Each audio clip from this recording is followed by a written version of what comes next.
afternoon, everyone. Welcome to our third talk of the day. My name is Melita Kiley. I'm the editor-in-chief of the Spirits Business magazine, and we're so pleased to have you all here at the Spirits Business Hub at Provine with us. For our next talk, which is why tequila is taking over, I am joined by the brilliant Grace Gonzalez, who is Master Distiller and Ambassador at El Mayor Tequila. And we met last year at Provine, and then we had another lovely chat this morning when we met again. And it's kind of become a nice kind of annual tradition that we just have a lovely conversation whenever we meet here. To begin with, I would love you to kind of go through your journey with tequila, because you come from 4 generations of tequila makers. So can you tell us how you got into the industry, and did you always know that you would work in tequila in some way? Actually, I grew up very closely to my father, and yes, I'm the 4th generation, but the first woman as a master distiller in my family, so that's a very big win for the girls. So we're very happy about that. And as I mentioned, I grew up very close to my father, going to the agave field since I was probably, 3 or 4 years old, going to the distillery with my father. My father's a great master distiller, so I grew up being very aware of all my senses, like what I saw, what I smelled, what I tasted. And I think that my father realized that I was always extremely curious. But I think that it was when I was 13 years old and we were in Spain in a barrel warehouse, and all the aromas just like were overwhelming to me, like in a good way. And I was just like, I smell XYZ, good things and bad things. And that's exactly the moment that I knew that I wanted to do something within the industry. But it wasn't an automatic. Once you finished school, you went straight into the business, right? You had to go and get experience before you could follow that path. So that's a funny story. When I went to college, my father was like, well, I'll pay for everything. But the only thing that you have to do is concentrate in studying. You don't have to work. So I thought that was like the greatest opportunity. So once I was done with college, I called my dad. I'm like, can I get a job in the distillery? Well, I finished. I have my degree. And he was like, well, you don't have any experience. I'm like, well, I don't have any experience because you didn't let me work. And he literally looked at me. He was like, well, that sounds like a you problem. Because he has a policy that you have to at least work for 2 years outside of the company in order to get an opportunity to work, especially as a family member. So I did that. I had another job for 2 years.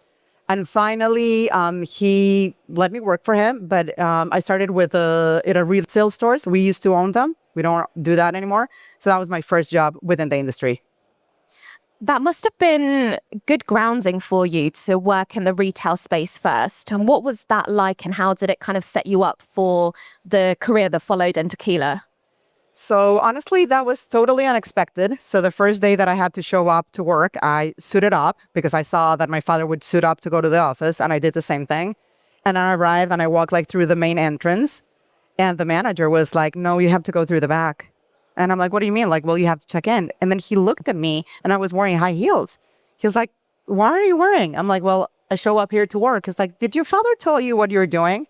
So I was counting cases in the warehouse. So I had to remove like literally my high heels and climb the boxes because if you see me, I'm very short. And I was like, how am I going to do this? Like climb away. So I had to start that way. Then finally I got a job in the floor, dusting bottles. And then after doing that, I was finally at the cashier. That was a great opportunity for me, learning many things. But I think that it was like after like a year, I sat down with my father and I was like, don't get me wrong, but you make me go to college for 4 years to get a degree. And I'm in the cashier, like, I'm trying to understand what's going on. And suddenly my father was like, who buys drink from Monday to Friday? At what time they're shopping? What are they shopping for? What's your consumer and everything? And suddenly I realized that I knew the answers for all these questions. And I understood that it was more to understand the market, not only in the tequila industry. It was like to understand what was going on in the Mexican market with the spirits and with the wine business.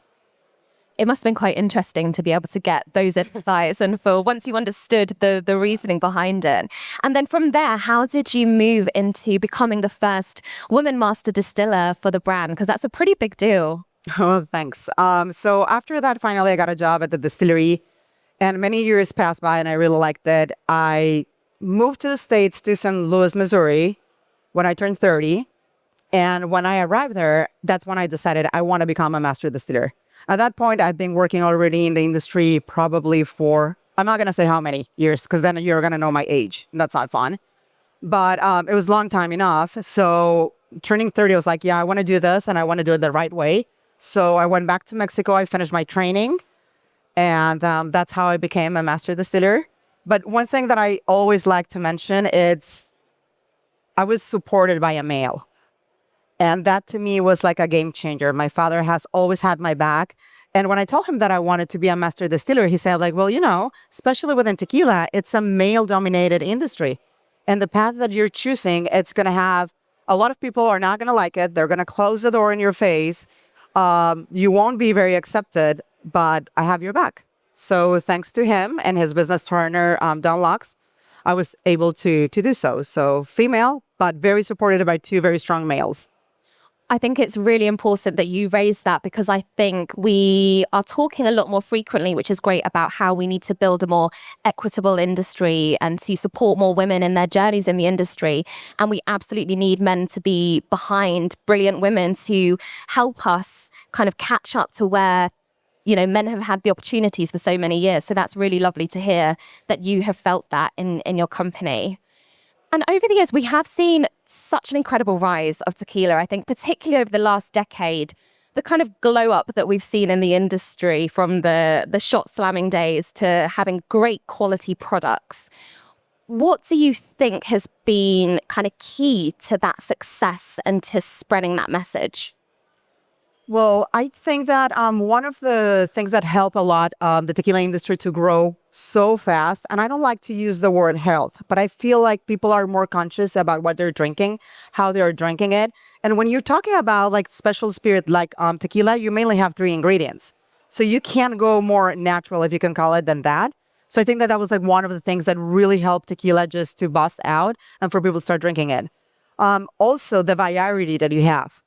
When you're talking about tequila, it's not only one profile. You can have something fresh and earthy and spicy. So with like Blanco, you can have something with a little bit more complexity. Like if you're like a Scotch drinker, I would say like go for a Reposado. But if you're like a bourbon drinker, you can try something like Añejo or even Extra Añejo. And now we can play with a lot of different barrel finishes. So I think that tequila being such a versatile product, it just like has raised up so much. And honestly, it's an upper. Who doesn't like to have a drink that it's an upper, right? I find tequila fascinating and I really enjoy it as a spirit as well. Do you have a favorite style of tequila? I would say that I would always love to have a Blanco. Blanco usually is the base for the rest of your family. So if you have an amazing Blanco, it's going to be very hard to have an okay Reposado or Añejo or Extra Añejo. So my to-go usually would be a Blanco, but sometimes if it's like a cool weather, I really enjoy an Añejo and Extra Añejo. For a margarita, I will always have my margaritas with Reposado. So I think that it's more depending the time. But if I had to select one for the rest of my life, it would be the Blanco. And in terms of premiumization of tequila, what have you noticed in that space? And again, what do you think are kind of the trends that are driving premiumization? Well, honestly, I think that once you understand the process of producing tequila, you realize why tequila should always be priced a little bit higher than we used to. I don't want to compare it to any other spirits, but this spirit, it's the only one that takes to grow their main ingredient at least around 6.5 years in the best case scenario. So the complexity of producing it, I think that it helps the premiumization. I think that people are finally understanding what they're drinking, so they're willing to pay more for tequila. And we were talking earlier today as well about cask finishes and ways that the industry and El Mayor in particular is kind of innovating to push flavor boundaries. How do you feel that your brand and your company is doing that? And how is that resonating with your consumers? I think that the major thing that we have done as an industry, it's when we started working with the Cristalinos. Cristalino is a rusted or aged product that through filtration, we remove the color.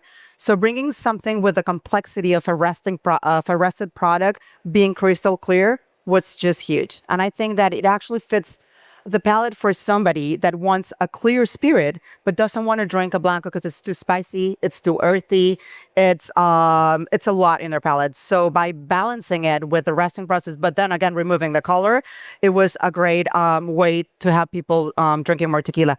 Exactly the same thing with extended casks or playing around with different barrels, because it's going to give you a completely different outcome if you only use bourbon barrels, which is what we usually use for the main court of El Mayor.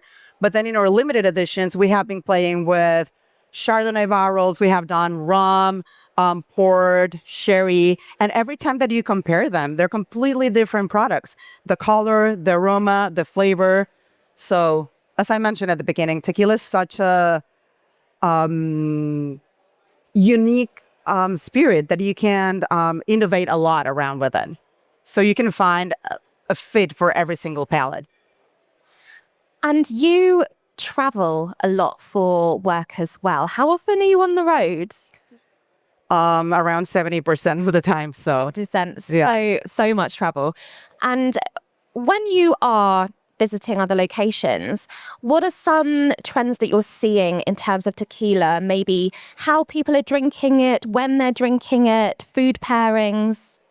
So the biggest trend that I've seen in the cocktail industry, it's back in the day, the only way that you would drink tequila would be like in an ice margarita. And now I've seen a lot of people trading other spirits for it, like the Manhattans with reposados, old fashions with añejos. I keep forgetting the name of drink that I've been having a lot. Shouldn't say a lot, but a lot of spirits you can trade for tequila. As I said, it's very versatile. So that's on the mixologist side. But on the way that the consumer is ordering the tequila, a lot of sipping. And that is just crazy. Back in the day, you would never see a person just having a neat tequila. And believe it or not, ladies are the number one of drinking just neat tequila or with sparkling water. I find that a lot of people ask me, how do you drink it in Mexico? How do you pair it? So pairing that neat tequila with food, it's just something that has grown globally. I've seen it, of course, in the United States, in Mexico, but I've seen it in Germany, in the UK. So. Yeah. And you were saying as well, it's not just pairing with Mexican food either. Is that right? Well, I highly recommend, Mexican food tends to be a little bit spicy. And when you're pairing your Mexican food with spirit, you have to be very careful because the spirits are already like very high, like in their alcohol content. So having it with spicy food it's not going to complement either the food or the cocktail or the spirit. So you want to do like, depending the mark that you're drinking that day. If you're drinking like a blanco, I highly suggest to have it like with sushi, sashimi, ceviche, just caviar by itself, reposado with something a little bit more complex, like a light steak or like shrimp that it's cooked. Añejo goes absolutely amazing with pork. People don't know about tequila, but tequila does the same thing as wine. It will help your digestion. So I don't know if I should be sharing this, but if I'm having steak and I decided that I'm not drinking that day, I'm not eating steak because that's too heavy for me to break it out. But if you have it like with a bold red wine or with a tequila, a nice añejo, it will help your digestion and it complements it very well. So I highly suggest just to play around and see how each product feels in your palate, depending the way that you like to eat. Do you know how it helps in terms of how it just feels? I've learned it from my grandmother, so I don't know if it's a fact, but it works to me. So I'm keeping it. But I think I'm believing it. Yeah, but I think to take from that is what you were saying before about people being more conscious about what goes into their body. And I think that's a great mindset to have, however you're drinking, however you're eating, to kind of listen to cues that what feels good at that time with what you're eating and drinking and consuming. With the growth of tequila that we have seen, that obviously comes with extra pressures that are put on agave farmers and growing agave. As you mentioned, it takes at minimum 6.5, 7 years to cultivate agave. What pressure are you seeing and what can we do to make sure that we are supporting farmers of agave? Well, I can tell you how we have managed that in our companies. So especially for El Mayor, we only utilize the agave that is grown with our own plantations. In that way, we can control the quality of the agave. And that therefore, we can control the quality of our product. But of course, we can't grow all the agave that we need in our distillery because we also produce other brands. So in that way, instead of buying out in the market, and number one, not controlling the quality of the agave, and two, not having a fair pay with agave growers. What we have been doing for years, and when I'm talking about years, I'm talking about business partnerships since my great-grandfather with agave growers, that their only business is to grow agave. And we can do it in different ways, but we give them a care package. We make sure that the soil that we're using from them, it's appropriate, but we also, more importantly, make sure that we always have a fair pay, that it doesn't matter if the agave is way too low, it's way too half, both sides are going to win. In that way, we can support each other. These partnerships have lasted, I would say, so my family has been in the industry for around 125 years. The partnerships are like around 100 years. Like the people that we've worked with have always worked with the family. That's amazing to hear. And do you think that we as an industry need to be talking about this more? Or are you seeing others also following your lead when it comes to making sure that their farmers are looked after, paid properly, and all those sorts of things? I think that it's definitely right at times more important to be loud about it, because for many years we have done it and I was never vocal about it. And I think that now by being vocal, you're also helping other companies to do the same, giving them ideas as what you are doing, but also protecting the agave farmers.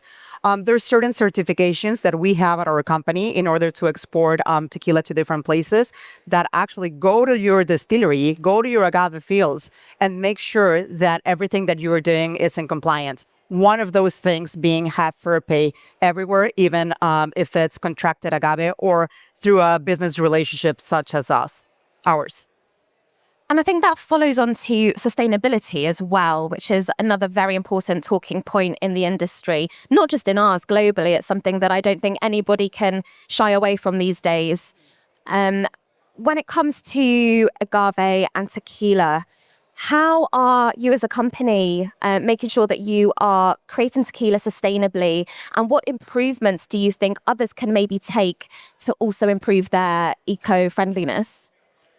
Well, to be honest, I'll talk a little bit more from the industry standpoint, not only from our brand. If you think about agave is one of the most sustainable plants. So that makes us one of like the most sustainable or the most sustainable spirit. Agave doesn't need to be water. So just by saving that side of the water puts us in a different game. It's not like barley or corn or any other things that you have out there. So that would say just by itself, naturally, it is extremely sustainable. What are we doing as a company is that when we harvest our agave, we leave the pencas, which is the leaves of the agave, in the field so they can regroup with the soils. And in that sense, they add, again, nutrients to the soil and we are not having any waste. Once we arrive to the distillery, the way that we cook our agave and mill our agave, what we do with the lefting fibers, it's either we create compost or what it's even left over with that it's called bagazo, we utilize to create more energy. And that energy is used through our distillation process. So we do a lot in order to be more sustainable. Also great to hear. And I think it's really great to see more brands talking about the sustainable efforts that they're making, because I think it helps everybody if we share the information and if we share how we can make those improvements, it benefits everybody. I'd love to bring it back to El Mayor Tequila as a brand itself a bit more as well. Can you tell me about any recent products that you have worked on that you were particularly excited about? So every year we try to do an innovation project, and we're very excited about the innovations for limited editions because that's where my brother and I come as master distillers. For the regular line, still my father is a master distiller, so that means that he actually has to try every single batch before it goes to bottling facility. And with the innovations, it's just my brother and I. So I love that we created Crystalina together. We get to play a lot with different casks. So as I mentioned, it was sherry, port, the rum one. Funny story, we picked the rum one just because we love Pirates of the Caribbean. And we were watching the movie, honestly, and he was like, we should get some rum barrels. We did, and it worked out. So I think that it gets me excited to always come up with something new. So when people tell me like, I don't like tequila, I'm like, what do you mean you don't like tequila? Tell me what is it that you like, and I'll find something within the portfolio that will suit your palate. So that's very exciting for me, and also to be working close to my family. I think that is the most important thing.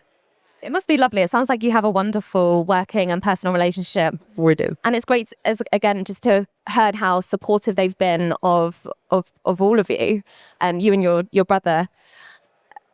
Market-wise, we know America and Mexico are the biggest markets for tequila, and you have traveled vastly. What other markets are exciting you when it comes to tequila's opportunities?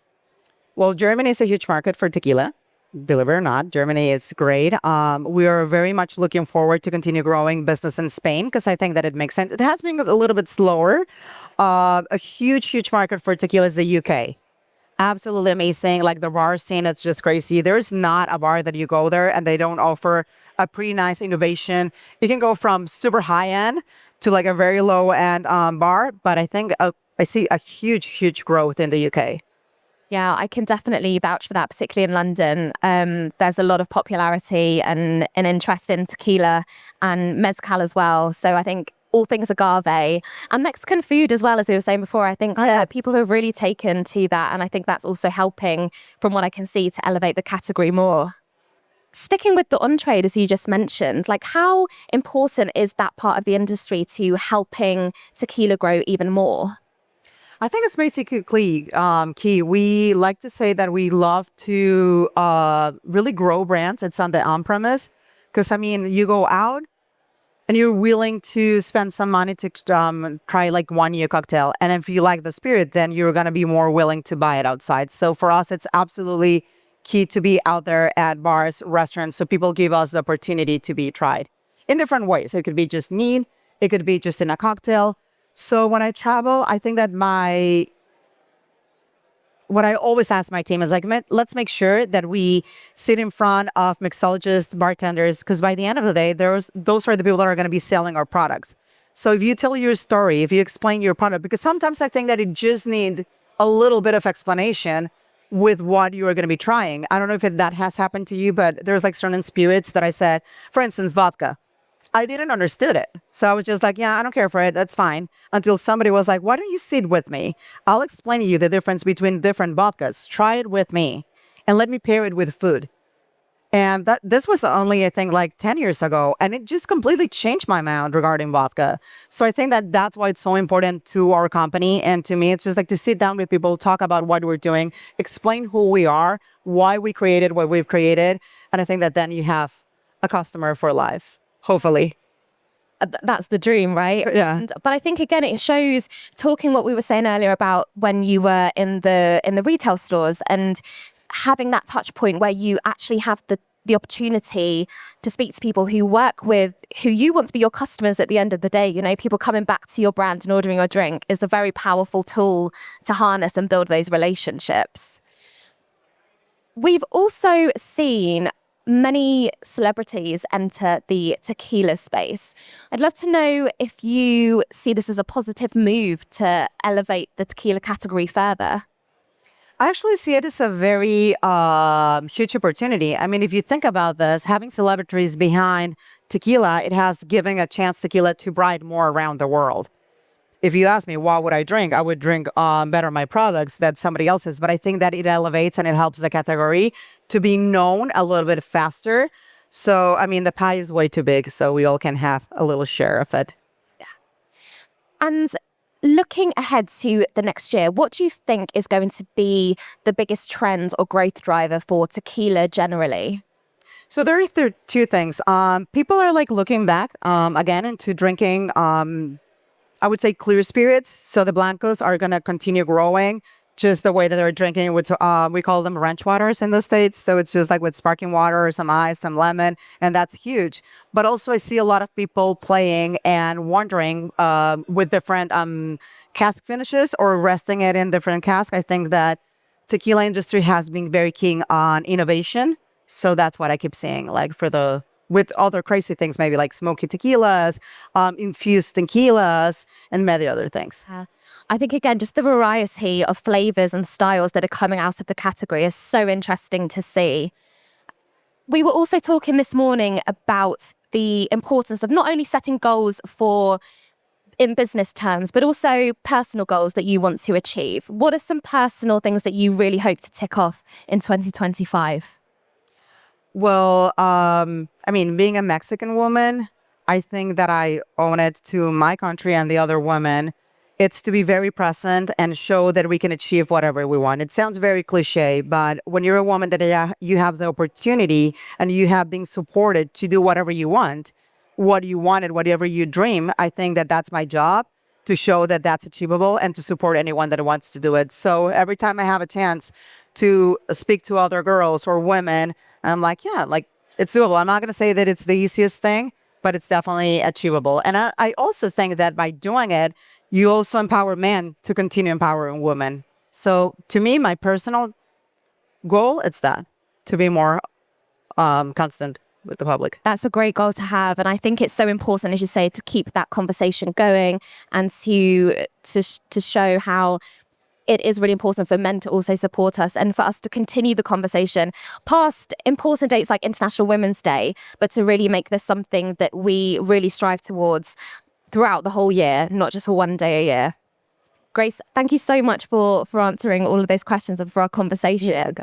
We do have a little time for some questions from the floor. So if anybody would like to ask anything while we have Grace on stage with us, please do pop your hand up. I will send a microphone to you so we can continue the conversation. Yes. Why tequila is growing so fast compared to other spirits that are not growing One of the things that we realized that has impulsed the sale of tequila, as I mentioned before, it's the idea of drinking something, I don't like to use the word healthy, but something that it's more clear with like their products and what their ingredients are. We realized that that was just like a boom within the tequila industry. That, and also that because we have so many innovations, there's always a room for somebody to drink it.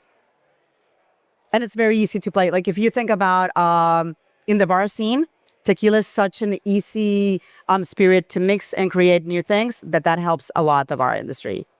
Within the regular consumer, health-wise, it has been, I don't know another word to use, but that was a big thing that we found. Hi, I'm JC Cortez. I'm from Lady Dragon Tequila. So it's been great to hear your take on tequila from a woman's perspective, especially Maestra Tequilera. Congratulations. I kind of wanted to hear your thoughts on additive free. I agree with you that tequila is a very clean burning spirit. That's why I'm in the industry as well. But the additive free portion of it, as you must know, is quite a hot topic at the moment. Do you see that changing to where it is allowed to be put on a label? Because right now it isn't. Uh-huh. What are your thoughts on that? So, I mean, I think that it's very important to understand within the industry, tequila is a very clear and open spirit how you make it. Basically, you have three ingredients, which is agave, water, and the yeast. In our company, we don't use any additives. I think that it's kind of tricky when you're claiming it within your label. Up to today, there's not a test that can actually prove exactly what you're adding to your product. So until we don't have something that comes from the CRT, that it's a real certification and saying this is what goes into your product, we decided as a company not to label it. We're very open with what we do. We do produce tequila in our distillery, and we produce 100% agave tequila. And every time that we host people, we're very open with our process. One thing that I do think that it makes a huge difference within our industry, more so than the additive thing, is how you produce tequila. And we produce tequila the traditional way. By producing tequila the traditional way, I think it gives you like a higher scale of how clean your spirit it is. I wanted to ask how tequila and the success that tequila has had can help build up other Mexican spirits in the market. So if I listen to your question, right? So currently right now, the number one spirit sold globally and obviously within our country, it's the tequila. Then we do have another agave spirits that are very popular, very extremely niche still, such as mezcal, sotol, bacanora, that comes a little bit more from the northern part. But right now, the number one sold, it's tequila. Not only tequila, it's 100% agave tequila, the number one. And I didn't hear your last question. I don't know if that responded. How can tequila's success help build up the other Mexican spirits in markets? I think that what had happened is that people back in the day only knew about tequila. And it was like that tequila once in college and never again. And then we started like opening ourselves to see more premium tequilas or easier to drink tequilas. So that also brought a lot of attention of the other kind of agaves, because in order to produce tequila, you can only use one kind of agave and has denomination of origin. But we have over 100 different kind of agaves, and doesn't have to be specially made in Jalisco. So I think that people, by trying tequila and loving the production side of it, started to be more into, oh, what's the bottle with the worm? What's the difference between the bottle and the worm? And they start seeing like mezcal. What is mezcal? And then I think that people that started like trying different spirits started reading a little bit more about what it's made in Mexico. And therefore it came sotol, bacanora, aguardiente, even so, destilado de agave, many other things. So yeah, it was a door opener. When you go over to the wine region, everybody is scared of what's going to be our future consumer, right? Because the older consumer that's drinking red wine, very heavy, oaky, is slowly drinking less. And tequila is growing heavily. And on the same time, you have a young generation that wants to be very healthy and is doing a lot of sport and tries to nutrition very good every day and tries to sleep very good every day. So to me, this is a really interesting thing that tequila is growing, especially with young people. But on the other side, people want to be very healthy. So like, do you have any ideas of that? Why tequila is still like very successful in that field? Well, first of all, that's like the biggest fear that we have within, not the biggest fear, but it's something that we continue seeing people either drinking less, which is not a problem, but it's people just not drinking at all. And going back to what I was mentioning at the beginning, the idea of people have around tequila that it's only mainly 3 ingredients, how clean it is, it helps the continuous growth of the industry. Thank you so much, Grace. You've been brilliant. Please put your hands together for Grace. Thank you.